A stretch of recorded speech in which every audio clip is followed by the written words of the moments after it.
सेवण मां के ख़बर ॾींदा आहियूं। तालका रिपोर्टर मोहम्मद सफ़र सेवानी जी रिपोर्ट मुताबिक़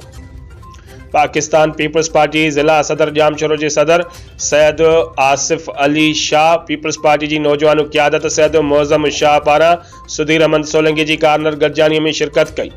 जिते खोसा मोला सेवण में साईं जिन के पहुचण ते सोलंकी बिरादरी पारा शानदार इस्तकबाल किया वियो। उन मौके ते पाकिस्तान पीपल्स पार्टी ज़िला जामशोरो के सदर सैयद आसिफ अली शाह और सैयद मौज़म अली शाह, अलीशर लाशारी, गुलाम मुस्तफ़ा लाशारी और बेन आयल मुअज़्ज़िज़ीन के सोलंकी बिरादरी के अगवानन सुधीर अहमद सोलंकी, आमिर अली सोलंकी, अब्दुलसलाम सोलंकी और बेन सोलंकी बिरादरी तरफा आयल मुअज़्ज़िज़ीन के सिंध की सकाफत लुंगियुन और टोपी और अजरकन जा तोहफ़ा पेश किया विया। वधिक पाकिस्तान पीपल्स पार्टी ज़िला जामशोरो के सदर सैयद आसिफ अली शाह सब्ज़वारी खिताब कंदे चयो त 6 फेबरवरी वारे थींदड़ जलसे में अवामो वॾे तइदाद में शिरकत करे ऐं इलेक्शन वारे ॾींहुं 8 फेबरवरी ते तीर के निशान ते ठप वणी PS 77 ते बीठल उम्मीदवार अॻूणे वॾे वज़ीर सैयद मुराद अली शाह के कामयाब कंदा।